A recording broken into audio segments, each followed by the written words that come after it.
Nih bener, pemilu tanggal 14 Februari Iya bener, 14 Februari 2024. Itu pil apa? Partainya doang atau semuanya nih? Tiga-tiganya? Tiga-tiga ya, pilpres, pilkada, pileg. Jadi Bukan pileg ini ya. jadi mobil dong. Pelek. Wah, jadi Iya. tiga-tiga itu, jadi kita bawa semua surat suaranya semua tuh. Enggak, kita bukan, kita nggak bawa. Entar panitia. Iya, maksudnya pas Iya. ke biliknya itu. Iya betul. Belek. Yang mau maksudnya sini. Iya. Mau membahas apa? Bukan politik, jadi membahas apa ya, kondisi pemilu lah, jelang pemilu. Iya. Bang Jali kan kelahiran 93. Iya. Baru bisa milih itu pas Pilkada 2012. Oh itu ya? Iya, pas umur 19 tahun.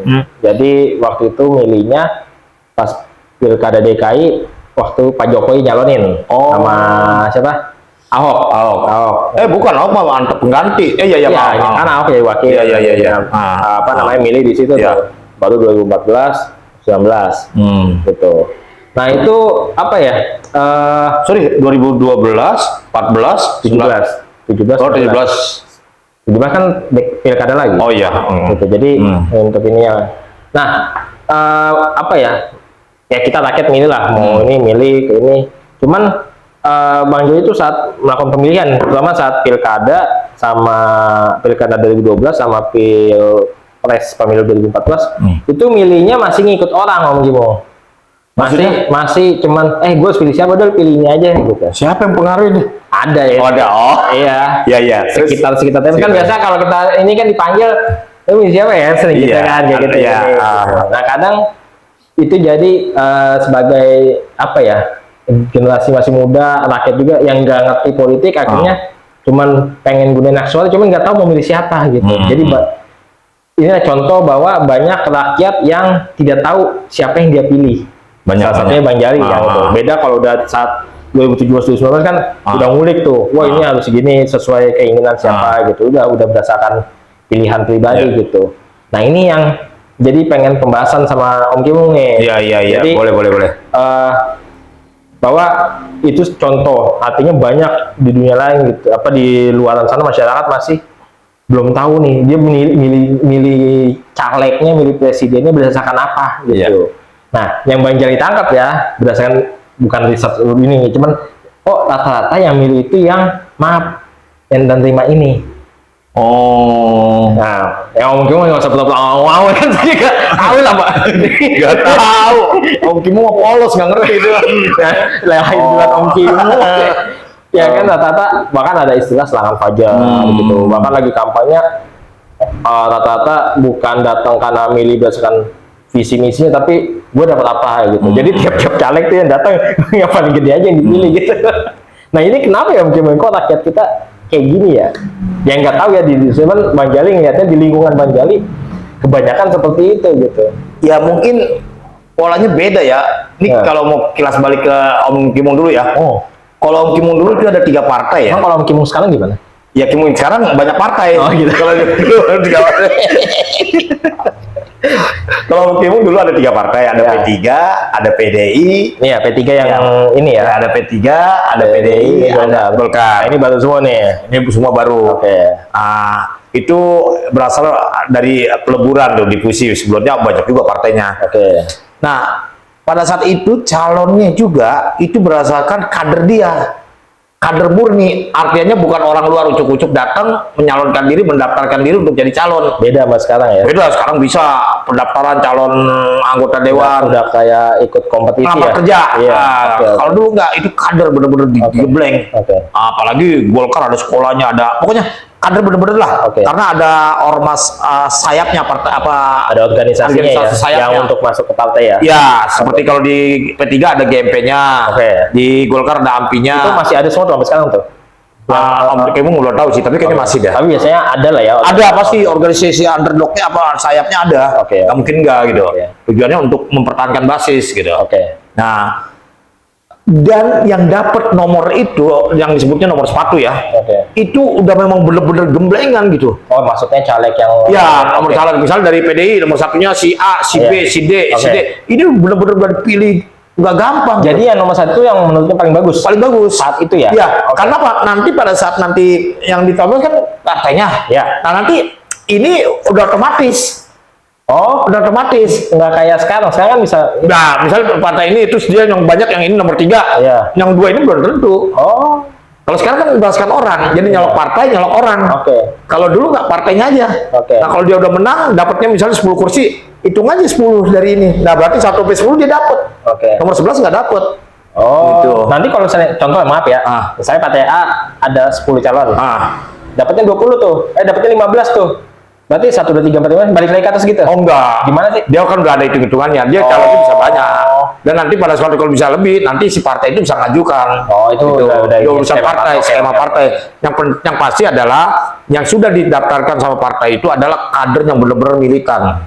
Yang berdasarkan digodok. Digodok dari awal, nggak gampang, Kalau gitu. sekarang kan ya siapa yang bisa nyalonin ya. Ya banyak. Ya, Punya duit bisa. tanpa ikut itu ya. Iya gitu loh. Oke. Nah seperti itu Bang Jali. Nanti siapa lagi yang orang Jali? Iya, pertanyaannya kok rakyat kita milihnya berdasarkan itu gitu. No, Om Kimung kan udah ngalamin pemilu dari zaman ini sampai apa reformasi sampai ini. Apa emang seperti itu dunia pemilunya? Iya, seperti itu. Tapi kalau sekarang ini pemilihannya apa? Sepertinya beli kucing dalam karung. Oke. Ada calonnya, kadang-kadang kita nggak kenal. Iya. Kadang-kadang nggak kenal. Makanya harusnya itu calonnya kalau bisa usahakan lingkungan di seputar situ. Nah, makanya kenapa partai-partai mencari tokoh masyarakat di situ supaya mendulang suara dia. Nah, biasanya itu ada orang kaya, orang terpandang, tokoh masyarakat segala macam. Nah, yang repot itu kalau hanya berdasarkan orang kaya, Nggak punya kemampuan. nggak punya kemampuan, tapi dia punya finansial, punya keuangan. Nah, itu bisa aja, gitu loh. Dan itu kalau Om Kimung lihatnya, kalau sampai misalnya nih si calon A punya duit tapi nggak punya kemampuan, kalau Om Kimung memilih dia, sama aja Om Kimung menjerumuskan dia, karena menjadi anggota dewan itu banyak aturannya. Dan kadang-kala kalau kita nggak ngerti bisa terjerumus.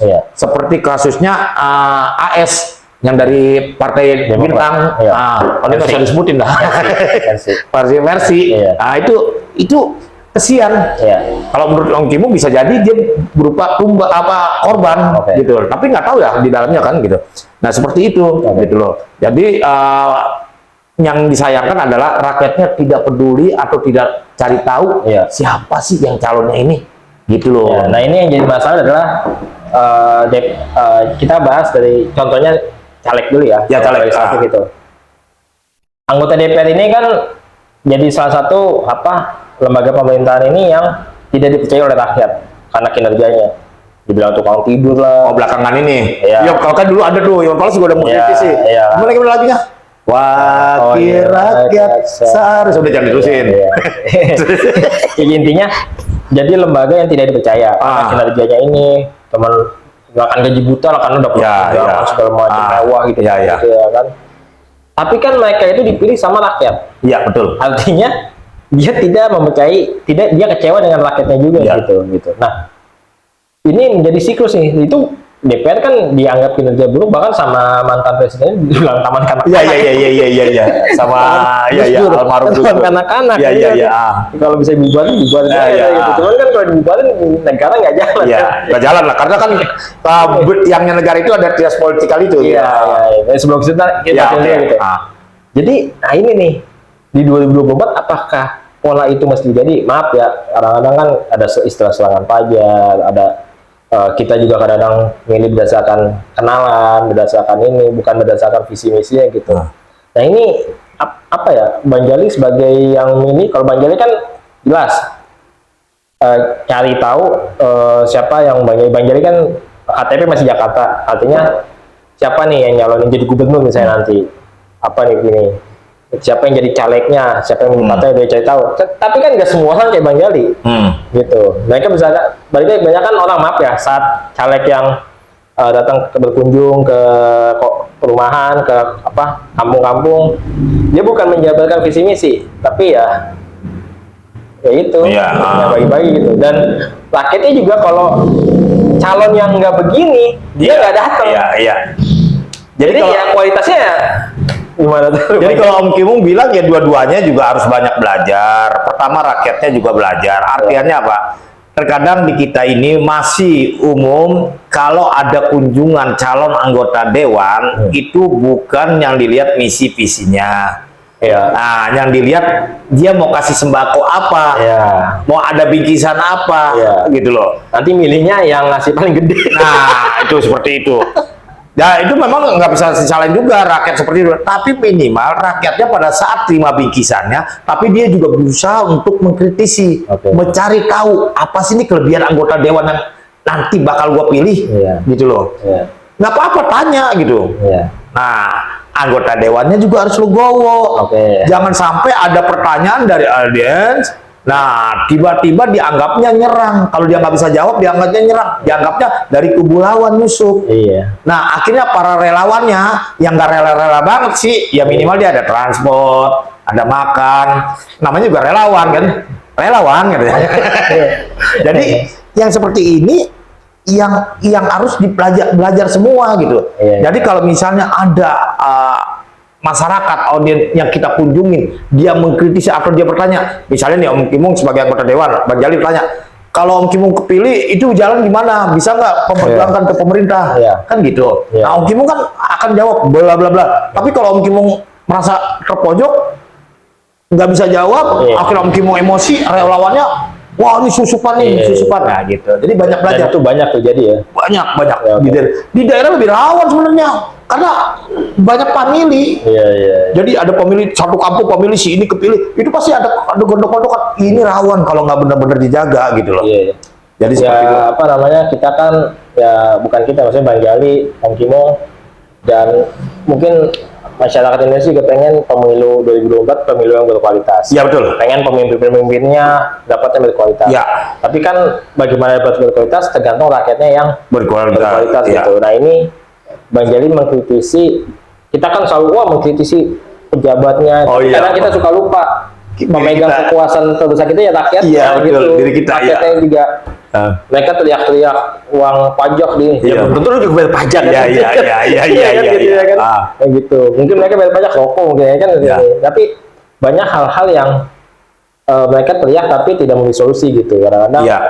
saat pemilihan pun belum tentu mereka milih. Nah, Gitu. Ya ini sih yang apa ya, kita di netizen kan selalu negara Wakanda lah, negara kita Iya, iya. negara yang peraturan bisa di Iya. ya yang masuk polisi kan warga-warga rakyat juga Iya.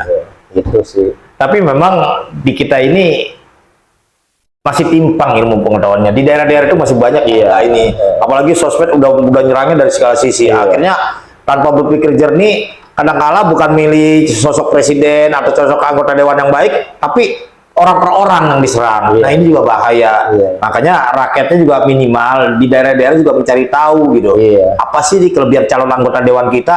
Apa sih nih kelebihan calon presiden kita? Apa sih nih calon kelebihan kepala daerah kita? Iya, iya. Itu harus dicari tahu. Jangan sampai kita salah pilih. Iya. Karena ini untuk kedepannya gitu loh. Kadang kan kita milih juga bukan milih yang terbaik, tapi karena benci sama ini orang milih lawannya. Oh iya bisa jadi, bisa jadi. Wah, gue benci sama ini nih. Bisa Gua pilih jadi. lawannya aja. Bisa jadi karena benci, bisa jadi karena agama, bisa Iya. jadi karena suku. Ini banyak Iya, hal. iya. Nah ini yang cara pola pikiran salah. Harusnya kan ini, dan ini juga ada lagi nih. Iya.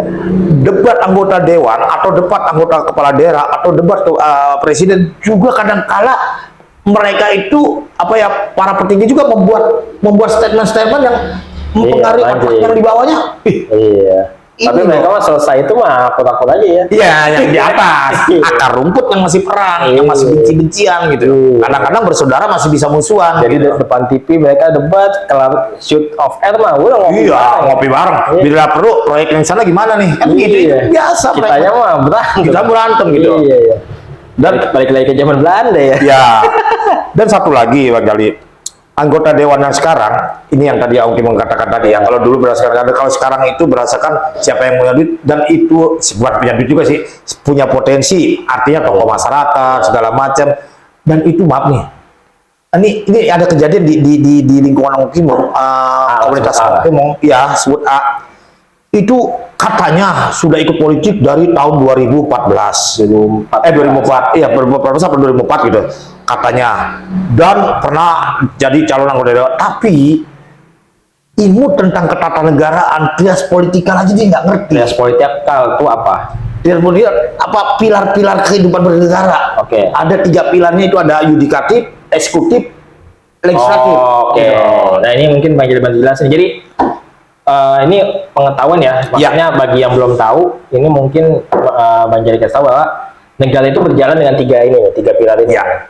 Legislatif, eksekutif, sama yudikatif. Jadi legislatif itu kalau yang kita tahu itu ya anggota dewan, yang ada di Senayan tuh, atau di DPRD itu anggota dewan, itu adalah mereka yang perancang undang-undang. Ya, pengesah undang-undang. Jadi jika ada peraturan-peraturan yang pengen diwujudkan, pengen dijadiin peraturan, ya mereka. Tanpa mereka ya nggak jadi gitu. Lalu yang ketiga adalah yang kedua adalah eksekutif. Itu pelaksana undang-undang. Jadi kalau undang-undangnya udah jadi, mereka yang jalanin. Betul. Nah, itu siapa ya? Presiden, menteri, pemerintahan daerah, pemerintahan, mereka yang jalanin kayak gitu kan.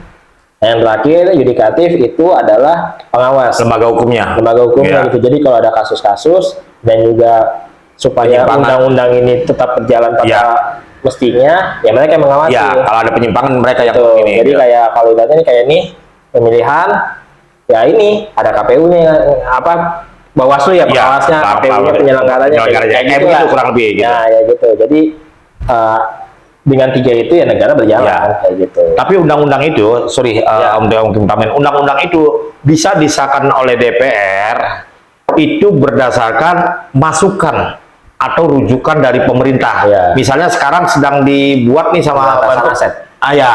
Nah itu sedang digodok sama pemerintah, tapi diajukan, diusulkan ke DPR supaya disahkan dengan catatan mereka dari pemerintah dan DPR diskusi, dirumuskan. Setelah ketemu titik temunya baru naik ke paripurna. Nah setelah di paripurna ketuk palu, itu sah. Nah, kalau itu sudah sah, pemerintah wajib menjalankannya.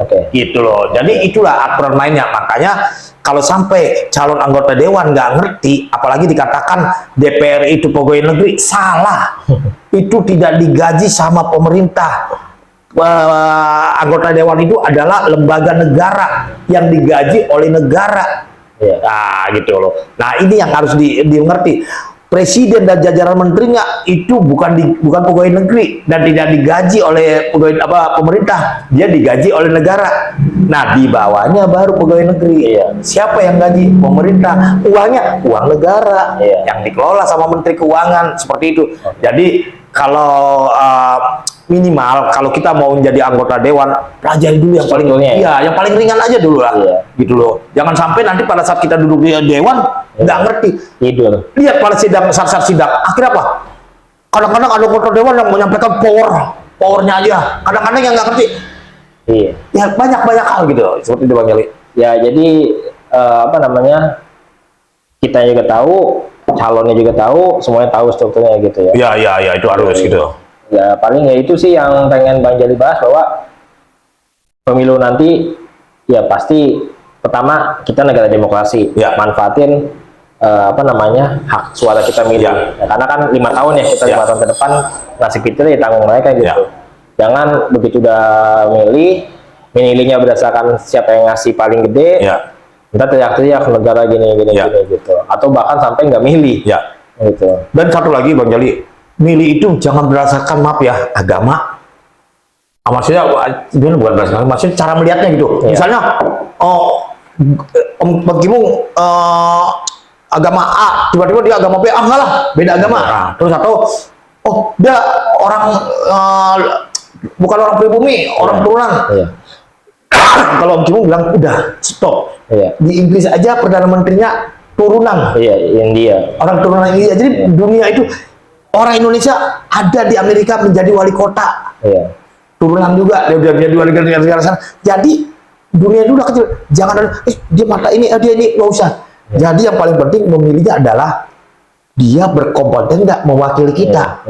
Kalau dia berkompeten mewakili kita, colong pilih gitu. Ini Bang Jali aja sama Om Kimu beda ini ya. Tapi Om Kimu masih belum ketemu nih partai mana yang pas 2019 ya. Ya kalau Bang Jali udah ketemu nih. Sampai sekarang kayaknya masih kesana arahnya. Masih. Makanya Om Kimu bilang sama Bang Jali, nanti next belajar lah, politik itu enak. Tapi yang penting ngerti gitu. Jangan sampai politik yang kebablasan, karena di lingkungan anggota DPR pun banyak gitu loh. Masih banyak yang masih untuk, karena gini, dia udah ngeluarin duit. Kalau dia nggak ngebalikin duit, ya gimana gitu loh. Makanya usahakan kalau bisa balikin dulu profesional yang benar-benar kader, supaya nanti pada saat dia jadi anggota dewan tanpa mengeluarkan duit terlalu banyak, tapi dia udah siap gitu. Gitu loh. Udah cocok kayaknya. Ya Bang Jali lah cocok. Gimana Bang? Dengar-dengar Bang Jali katanya di luar negeri kalau jadi anggota dewan ada nego-nego gimana gitu? Maksudnya? Apa biaya politik apa? Jadi gini. Nah, ya, ini berdasarkan film ya. Ya. Film kan ya temen film juga base berdasarkan fakta biasanya. Jadi Bang Jali nonton film di Netflix itu bahwa seorang calon, ini calon anggota, kalau dia kongres, anggota kongres gitu. Jadi anggota kongres wilayah A, dia ingin mencalonkan menjadi anggota kongresmen, anggota senat, anggota senat gitu. Nah, dia kan orang sono kan biasanya nggak ngeluarin duit, calon-calonnya itu dia nyari sponsor. Sponsor ya pasti pengusaha. Nah, pengusahanya ini pengusaha di daerah A itu juga, misalnya dia pengusaha kopi misalnya gitu ya kan, pengusaha kopi. Nah, si pengusaha kopi ini bakal mau mensponsori dia biaya kampanyenya untuk supaya jadi menang. Tapi dengan syarat kalau menang kasihlah gua lahan misalnya. Izin. Ada gitu. Dan itu di Amerika itu tertulis. Artinya ada perjanjian tulis gitu. Berarti itu bukan money politik dong? Bukan money politik. Jadi jika itu terpilih, bantulah misalnya legalkan atau sahkan gitu-gitunya gitu. Dibuatlah undang-undang supaya tidak memberatkan gitu. Atau harga kopi jadi gimana gitu. Contohnya kayak gitu. Nah, di Indonesia sebenarnya itu pasti ada. Pasti ada. Cuman rakyat kita terlalu naif kalau menurut Bang Jali. Karena kayak ya sebenarnya gini. Ya, kita kan kalau calon-calon itu pasti diaudit datanya. Harta sekian M, sedangkan di politiknya bahkan Pak Sandi aja bilang dia ngebuang 1 T. Iya, yang kemarin ya. Buat jadi capres. Iya, yang kemarin ya. Iya. Kalau ini kan pasti dia waktu gubernur juga ngeluarin duit banyak juga. Iya, kan jadi ada biaya lah. Iya. Kalau ya memang ini kalau memang niat Pak Sandi memang demi negara, tentu tidak mengharapkan imbal balik. Iya. Gitu ya kan. Tapi kan semua ya kita nggak tahu lah, wallahu alam lah hati orangnya masing-masing kayak gitu. Tapi kalau menurut Om Kimu nggak mungkin lah orang kalau untuk jadi ini nggak mengharapkan ini. Tapi yang penting kepentingan pribadinya diusahakan lebih besar kepentingan rakyat.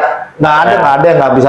Nah, ini yang bedanya adalah sekarang calon-calon kita ini kebanyakan pengusaha. Contoh. Iya. Spanduknya beda lagi. Iya. Ya contoh kayak Pak Sandi pengusaha. Iya. Pak Erick Thohir pengusaha. Erlangga pengusaha ya kan. Yang di belakang biasanya pengusaha ini belakang. Iya. Tapi kenapa dia tampil depan ya? Surya Paloh pengusaha juga. Iya, karena mungkin tidak ada yang bisa dia usung. Gitu ya. Kalau di luar negeri itu cuma Donald Trump sih pengusaha yang maju ya. Yang Abang Jali itu pengusaha dia maju. Sisanya itu kebanyakan kayak presiden sekarang Joe Biden itu politikus berarti dia kan udah nyapres dari tahun 79. Iya gitu. Baru bisa sekarang menang gitu. Jadi memang udah ada sponsornya gitu. Jadi masyarakat harus tahu bahwa politik itu perlu uang. Iya, perlu sponsor.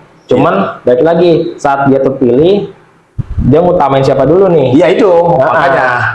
Jadi itu nggak usah tabu lah. Jadi memang politik itu butuh biaya dan ada orang yang mengeluarkan biaya dan pengen balik. Kalau minimal ada untung, tapi diutamakan dulu rakyat gitu loh. Istilahnya nggak ada makan siang gratis. Betul gitu loh. Makanya ya maaf nih, Pak Anies kan bukan orang pengusaha, tapi kan minimal diusung sama pengusaha. Gitu. Nanti ada perjanjian politik. Iya, Pak Ganjar juga. Oh iya, Pak Ganjar juga. Pak Prabowo juga. Semua yang mencalonkan pasti. Iya. Kalau Pak Prabowo masih ada leluhur pengusahanya nih. Tapi kan pastilah. Ya, ada lah ngeluarin pasti ya. Nggak mungkin gitu. Ya, kan? Jadi ini bahwa dengan fakta seperti itu kita jadi jangan antipati sama politik. Iya, gitu. Memang udah dunianya begitu. Iya, jadi bedain biaya politik Iya. dengan money politik. Nah, kalau kalian mau kayak gitu ya tinggalnya di negara monarki kalau mau. Oh iya, di negara monarki itu Iya, udah enak, nggak usah pakai ada hak pilih. ada hak pilih. Kalau dapat negara yang monarkinya bagus, alhamdulillah. Kalau dapat monarki, Oh iya, habis kita, habis ya. gitu. Jadi sebenarnya masih enak di Indonesia itu. Iya. Cuman memang tatanan bernegaranya kalau menurut Om Kimo Iya. masih harus dirubah. Iya. Contohnya dalam kepartaian, gitu loh. Menurut Om Kimo sih. Dah, itu aja Ya. malam gitu. Jadi intinya contoh yang nyampein bahwa negara maju itu didukung sama rakyat yang maju. Menurut Bang Jali. Dengan pola pikir yang maju, Iya, ya, dengan rakyat yang pola pikirnya maju. ya, gitu. betul, setuju. Semua Amerikanya maju Ya. karena rakyatnya Ya. oh ini Ya. semua baik lagi. Nah, itu aja sih statement Ya. Bang Jali. Statement Om Kimo ya. Ya. Jangan menjadi rakyat yang pola pikirnya ke belakang. Oke. Artiannya apa? Bolak-balik, dikutak-katik dulu. Khilafah lah, inilah, Iya. itulah. Akhirnya apa? Lihat Suriah, Iya. lihat Sudan, lihat teman lagi. Banyak, Banyak lah. banyak itu. Itu terjadi karena pengen dulu. Ini negara sekarang dunia Iya. sudah bukan jauh tapi dekat. Oke. Dan Indonesia adalah negara yang kepulauannya begitu Iya. banyak dan itu nggak gampang ngelolanya. Iya. Jadi rakyat Indonesia, terutama juga Om Kimong dan Bang Jali, Iya. berpikirlah positif, berpikirlah maju. Gitu aja. Oke. Ya, jadi itu aja obrolan kali ini. Mohon maaf ya apabila Ya. ada salah-salah kata. Mohon maaf. Intinya tujuannya baik supaya berbagilah supaya politiknya baik. Oke, itu aja sekian. Terima kasih semuanya. Assalamualaikum warahmatullahi wabarakatuh. Waalaikumsalam warahmatullahi wabarakatuh.